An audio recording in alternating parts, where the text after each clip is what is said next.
My name is Connor, and 6 months ago, I thought I had my life figured out. I was a moderately successful gaming streamer with about 50,000 followers, making enough money from sponsorships and donations to live comfortably in my small apartment in Portland. My content was straightforward: gameplay walkthroughs, reviews of new releases, and the occasional collaborative stream with other creators in my network. I was building a steady audience, staying in my lane, and carefully avoiding any content that might be considered controversial. Then I met Mason, and everything changed. It started with a collaboration opportunity. Our mutual friend Tyler, who ran a larger gaming channel, had organized a meetup event for Pacific Northwest streamers. The idea was to do some IRL content, games, challenges, and collaborative streams that would introduce our audiences to each other and hopefully boost everyone's subscriber counts. You should definitely come, Tyler had told me during one of our regular Discord calls. There's going to be about 15 creators, good mix of gaming and lifestyle content. Plus, it's a chance to network in person instead of just through screens. I'd been hesitant at first. My content had always been solo, and I was comfortable with the controlled environment of my own setup, but Tyler was right about networking being important, and my growth had plateaued recently. Maybe it was time to step outside my comfort zone. The meetup was held at a rented event space in downtown Portland, a modern loft with good lighting and multiple areas for different types of content creation. When I arrived, I immediately felt out of place. Most of the other creators were more polished than me, with professional camera setups and what looked like entire production teams. That's when I noticed Mason. He was sitting alone in a corner, fiddling with a handheld camera and looking almost as uncomfortable as I felt. He was tall and lean, with dark blonde hair that looked deliberately messy and green eyes that seemed to take in everything around him with quiet intensity. He was dressed casually, jeans and a vintage band t-shirt, but there was something about the way he carried himself that suggested confidence despite his apparent solitude. "You look as thrilled to be here as I feel," I said, approaching him with what I hoped was a friendly smile. He looked up, and when he smiled back, it transformed his entire face. "That obvious, huh? I'm Mason." "Connor, what kind of content do you do?" "Lifestyle stuff, mostly. Coffee reviews, book recommendations, travel vlogs when I can afford to travel." Mason gestured around the busy space. "Not exactly the high-energy gaming content most of these guys are known for." "Hey, I do gaming content, and I'm about as high energy as a sedated sloth. We can be the low-key corner together." Mason laughed, and the sound was warm and genuine. "I like that. The low-key corner sounds perfect." We ended up spending most of the event together, sharing observations about the other creators and commiserating about the challenges of building an audience in an oversaturated market. Mason was intelligent and funny, with the kind of dry humor that complemented my own tendency toward sarcasm. More importantly, he seemed genuinely interested in creating quality content rather than just chasing trends for views. "You know," Mason said as we watched Tyler attempt to convince a group of beauty gurus to play Mario Kart on camera, "I was dreading this whole thing, but it's actually been fun. Thanks for saving me from awkward small talk with people who probably think my subscriber count is too low to be worth their time." "Anytime. Though for the record, I looked up your channel before I came over here, and your coffee review videos are actually really well done. The editing is clean, and you have a good eye for visual composition. You watch my content." Mason seemed genuinely surprised. "Of course. Rule number 1 of collaboration events: research your potential partners." I paused. Plus, I was curious about the guy sitting alone who looked like he'd rather be anywhere else. "Fair enough. I may have stalked your Twitch channel too. Your commentary during that horror game playthrough last week was hilarious. I don't usually watch gaming content, but you made it entertaining even for someone who has no idea what was happening." The compliment hit me unexpectedly hard. I'd been streaming for 2 years, and while I got positive comments from viewers, having another creator, especially one whose work I respected, say something genuinely nice about my content felt different. "We should collaborate sometime," I said, then immediately worried I was being too forward. "I mean, if you're interested, I know our content styles are pretty different." "I'd like that. Maybe we could figure out something that plays to both our strengths." We exchanged information and spent the rest of the event brainstorming potential collaboration ideas. By the time the meetup ended, I was genuinely excited about working with Mason, and not just for the potential boost to my channel growth. Our first collaborative stream happened 2 weeks later. We decided to do a gamer tries lifestyle concept where Mason would teach me to make proper coffee while I introduced him to indie games that required minimal gaming skills. It was supposed to be lighthearted content that would appeal to both our audiences. What I hadn't expected was how naturally we worked together on camera. Mason was patient and encouraging when my attempts at latte art resulted in abstract coffee disasters. I managed to find games that were engaging without being overwhelming for someone who usually avoided gaming content. We fell into easy banter, building on each other's jokes, and creating the kind of natural chemistry that made good collaborative content. "This is actually fun," Mason said during a break between games. Off camera, but still wearing his lapel mic. "I was worried it would be awkward, but it feels like hanging out with a friend who happens to have cameras running." "Same. We should definitely do this again." The stream was successful enough that we started planning regular collaborations. Coffee and gaming became our thing. A weekly show where we'd review new coffee blends while playing cozy indie games or puzzle games that didn't require intense focus. Our audiences seemed to enjoy the content, and more importantly, I found myself looking forward to our Tuesday evening streams more than any other part of my week. Over the course of 2 months, Mason and I developed an easy friendship that extended beyond our collaborative content. We'd text throughout the week, sharing funny memes or interesting articles. Mason would send me photos of particularly impressive latte art, and I'd share screenshots of games I thought he might enjoy. We started hanging out offline, grabbing dinner after streams, or meeting for coffee on weekends. It was during one of these casual hangouts that I started to realize my feelings for Mason might be more complicated than simple friendship. We were at Powell's Books, wandering through the sections and sharing recommendations. Mason was passionate about literature in the same way I was passionate about gaming. He could talk for hours about authors and writing styles, his face lighting up when he found a book he was excited about. "You have to read this," he said, pulling a novel from the shelf and pressing it into my hands. "It's this incredible story about connection and identity, and the writing is so beautiful it made me want to cry." He was standing close enough that I could smell his cologne, something subtle and woody that I'd started to associate with the comfort of his presence. When he handed me the book, our fingers brushed, and I felt an electric jolt that had nothing to do with static electricity. "Connor," Mason was looking at me with concern. "You okay? You look like you've seen a ghost." "Yeah, I'm fine. Just thinking about whether I have time to read something this long." But I wasn't thinking about the book at all. I was thinking about how much I enjoyed spending time with Mason, how his laugh had become my favorite sound, how I'd started planning my week around our Tuesday streams. I was thinking about the way he looked when he was concentrating on something, the animated way he gestured when he got excited about a topic, the genuine care he showed for his viewers and friends. I was thinking about the fact that I might be falling for my collaborative partner, and I had no idea what to do about it. The revelation was complicated by the fact that I'd never seriously considered my sexuality before. I'd dated women in college, had a few relationships that were pleasant, but never particularly passionate. I'd assumed I just wasn't the type for grand romantic gestures or consuming attraction.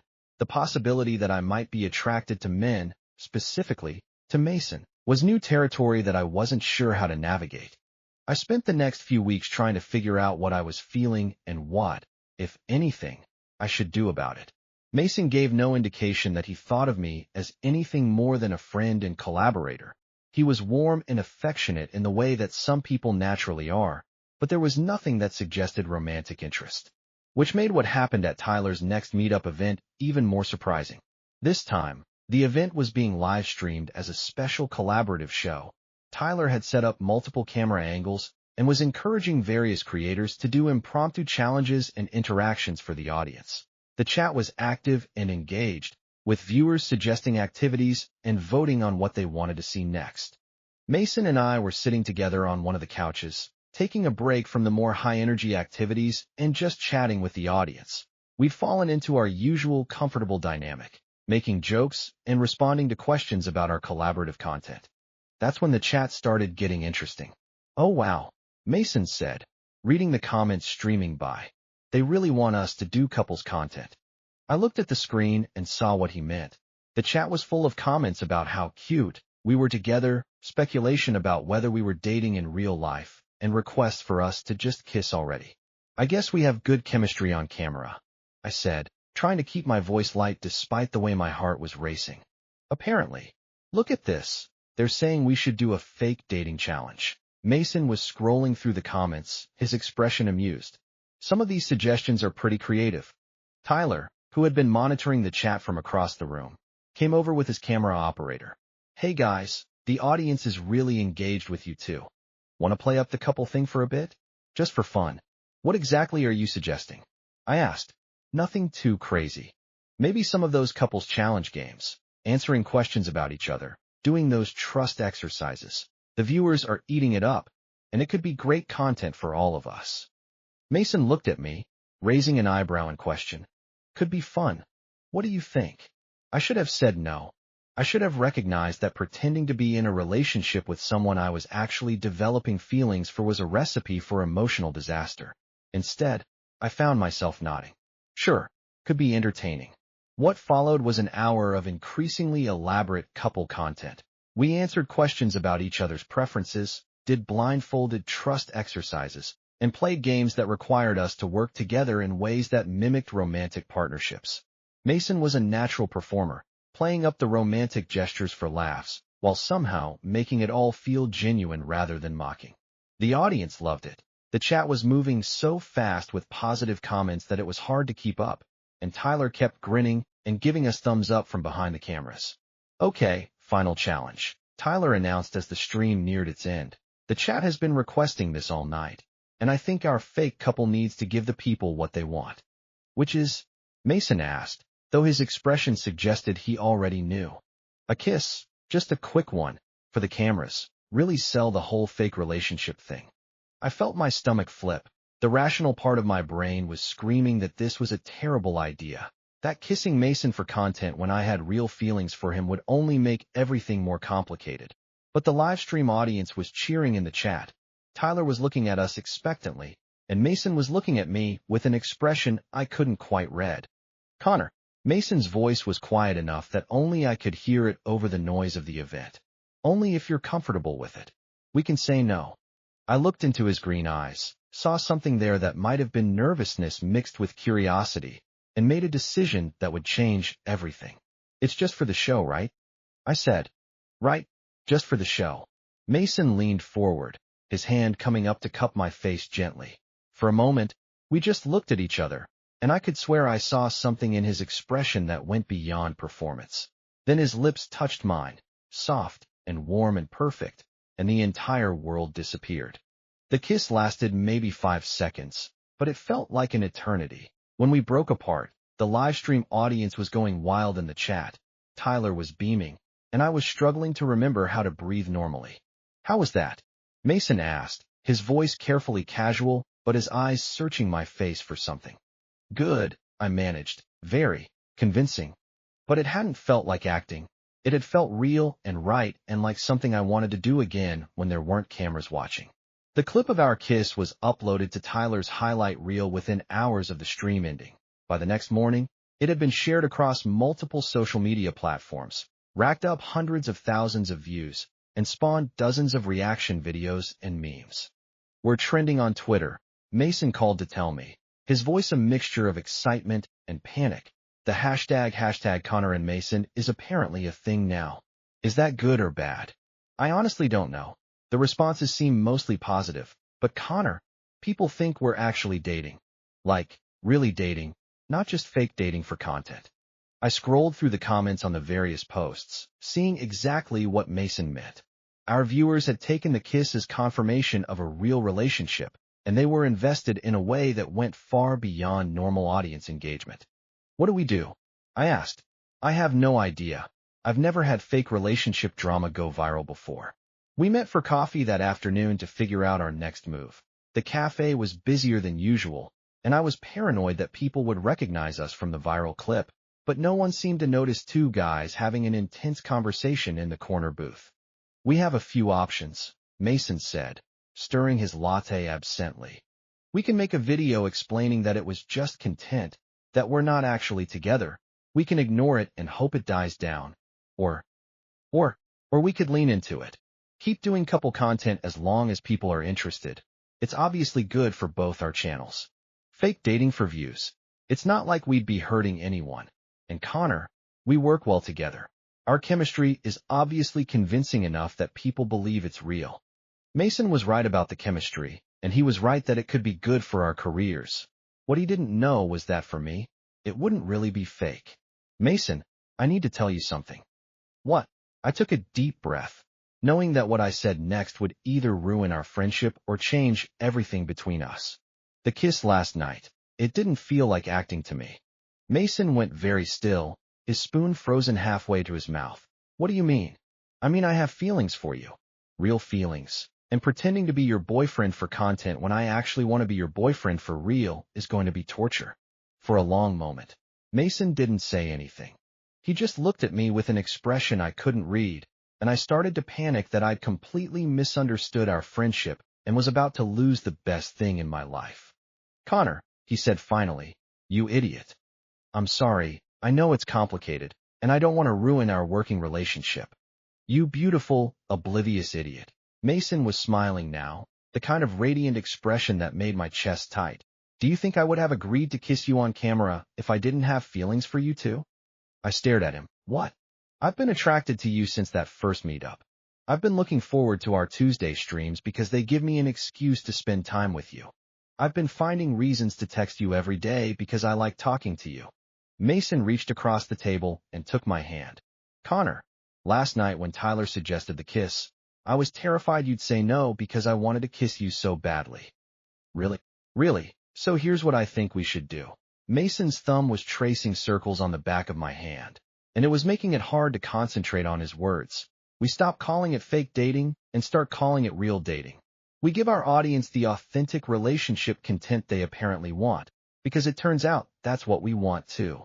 And if it doesn't work out, if dating ruins our friendship and our professional partnership, then we deal with that if it happens. But Connor, what if it does work out? What if we're as good at being boyfriends as we are at being collaborators? I looked into Mason's green eyes, saw nothing but hope and affection and genuine excitement about the possibility of us, and realized I was tired of being afraid of taking risks. Okay, I said, let's try being real. Real boyfriends who happen to create content together. Real boyfriends who happen to create content together. Mason's smile was brilliant. I liked the sound of that. Our first official date was dinner at a small Italian restaurant near Mason's apartment. It was surreal, transitioning from friends and collaborators to something more, but it was also surprisingly natural. The conversation flowed the same way it always had, but now I could reach across the table to hold Mason's hand, could compliment him without worrying about revealing too much, could be honest about how attractive I found him. So, Mason said as we shared tiramisu for dessert, what's our content strategy going to be? Do we tell our audiences we're really together now? Or do we keep letting them think they figured it out on their own? What do you think? I think we just be ourselves, do the content we want to do, answer questions honestly when people ask, and let our relationship develop naturally instead of performing it for views. That sounds perfect. 3 months later, our joint channel Coffee Controllers had grown to over 200,000 subscribers, and our individual channels had seen significant growth as well. But more importantly, Mason and I had figured out how to balance our personal relationship with our professional partnership.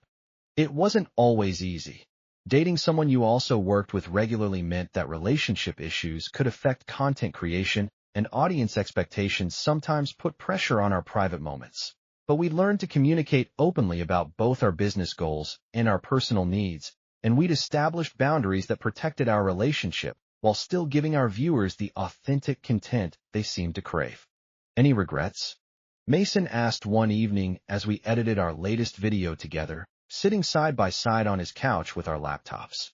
About which part? Going viral for fake dating you? Accidentally admitting I had real feelings for you? Starting a joint channel? Any of it? All of it? I looked around Mason's apartment, which had essentially become our shared space over the past few months. Our streaming equipment was set up in one corner, coffee beans and gaming peripherals scattered across his kitchen counter, evidence of a life we'd built together that was both personal and professional. None, I said honestly. though I still can't believe our relationship started because Tyler dared us to kiss for content. Hey, whatever works. Sometimes the best things come from the most unexpected places. Mason leaned over to kiss me, soft and familiar and nothing like that first performative kiss that had started everything. This was real, private, ours. I love you, he said against my lips. I love you too, even if you did trick me into fake dating you. I didn't trick you into anything. I just provided an opportunity for you to realize what you wanted. And what's that? This, us, a life where we get to do work we love with someone we love. As we settled back into editing, I marveled at how much my life had changed since that first meetup event. I'd gone from a solo creator with modest ambitions to half of a successful partnership, both professionally and personally. I discovered things about myself, my sexuality, my capacity for love, my willingness to take emotional risks that I never would have found without Mason's influence. Sometimes the best stories start with a dare, a moment of bravery, and the willingness to see where chemistry can lead. Sometimes what begins as performance becomes the most authentic thing in your life. And sometimes, if you're very lucky, going viral for fake love can lead to real love that's better than anything you could have scripted.